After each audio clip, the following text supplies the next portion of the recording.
దాదాపు 1000 పడకలతోటి 1200 పడకలతోటి హాస్పిటల్ అవుతుంది. Super speciality hospital Hyderabad తర్వాత మనకి ఇవ్వడం జరిగింది. ఈవెన్ వరంగల్ కరీంనగర్ కూడా ఇవ్వడం. ఆ సూపర్ స్పెషాలిటీ కూడా శరవేగంగా అభివృద్ధి చెందుతుంది. అది అయినప్పుడు ఈ వైద్యానికి కూడా మనం ఎక్కడికి హైదరాబాదు మద్రాసు చెన్నై పోవాల్సింది. అన్ని వైద్యాలు ఇప్పుడు నేను కూడా వైద్యం ద్వారా చూసుకున్నాను. అప్పుడు కొన్ని మిగిలిపోయి ఉండే అవి కూడా ఇప్పుడు యాడ్ చేస్తాను. ఇప్పుడు ఏదైతే సర్జరీ నేను చేసుకొని వచ్చాను ఆ సర్జరీ కూడా ఇక్కడ 30 పడకలను యాడ్ చేస్తాను. అంటే ఇప్పుడు నేను తిరిగి అమెరికన్ డాక్టర్లు వచ్చి చేసిన సరే వైద్యం కూడా ఇక్కడ మంచిర్యాలలో ఏర్పాటు చేస్తాను. దాంతోపాటు ఈ కళ్ళ మీద దృష్టి తక్కువ ఉంటుంది.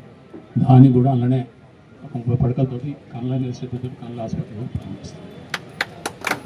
చెప్పేది ఏంటంటే వైద్యానికి సంబంధించిన ఎక్కువ ఇక్కడ హైదరాబాద్ కానీ అమెరికా కానీ ఎక్కడికి పోవాల్సింది విద్య కూడా హైదరాబాద్ నుంచి పిల్లలు వచ్చి మంచిగా చదువుకునే పరిస్థితి నేను తీసుకొస్తాను.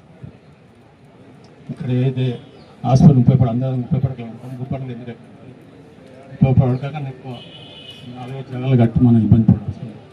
డబ్బులు దొరికేది ఇబ్బంది లేదు. అక్కడికి అన్నీ సో ఇక్కడ నుంచి 20 నిమిషాలు 15 నిమిషాలు అంబులెన్స్ అయితే 15 నిమిషాలు పోతుంది.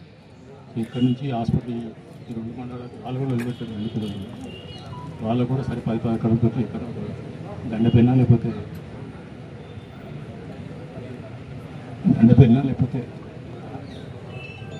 చేయడం జరుగుతుంది. ఇట్లా ప్రతి కార్యక్రమం తీసుకొచ్చేస్తుంది. రైతు సోదరులకు మీ అందరికీ చెప్పేది ఒకటి, ఇవాళ ఎన్నికలు లేకపోతే నేను వచ్చే పరిస్థితి లేదు. ఎన్నికల కోసం రావడం జరిగింది. నిన్న వస్తువులు కూడా వచ్చాను. నా మీద దయ ఉంచి చేతులుంచి ఇప్పుడు నిలబడ్డది సర్పంచ్ అభ్యర్థులు 61 మంది బాబు. నేను వాళ్ళ తరఫున నేను నిలబడ్డా.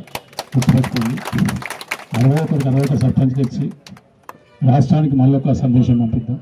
మంచిర్యాల నియోజకవర్గం ఎట్లుంది అనేది. దీనికి ప్రతి ఒక్క సోదరులు గ్రామీణ ప్రాంతంలో ఆజిపూర్ మండలం కానీ దండపల్లి కానీ లక్ష్మపేట కానీ ప్రతి ఒక్కరు సహకరించాలని కోరుతూ ఈ సమయం కొంచెం తక్కువ ఉన్నది. దాంతో తొందరగా వెళ్ళిపోవాలని ఆలోచన. ఎందుకంటే మళ్ళీ 3:30కి వెళ్ళిపోవాలి హైదరాబాద్. 30 తారీఖు నాడు మళ్ళీ కోయంబత్తూరు పోయేది. నాకు ఫస్ట్ నాడు చిన్న సర్జరీ ఉన్నది. 80% అయిపోయింది. ఇంకొక 20% మిగిలింది. మీ అందరి సహా మీ అందరి ఆశీస్సులతోటి ఆ గూడెం సత్యనారాయణ స్వామి ఆశీస్సులతోటి సాయిబాబా ఆశీర్వాదంతో తిరిగి ఈ మధ్యకి వచ్చి మళ్ళీ మీతో పాటు నడిచి మీకన్నా స్పీడ్గా నడిచే అవకాశం అప్పుడు నాకు ఇవ్వాలని సాయిబాబా తప్పకుండా 60 మంది అభ్యర్థులను కలిసి మరొక్కసారి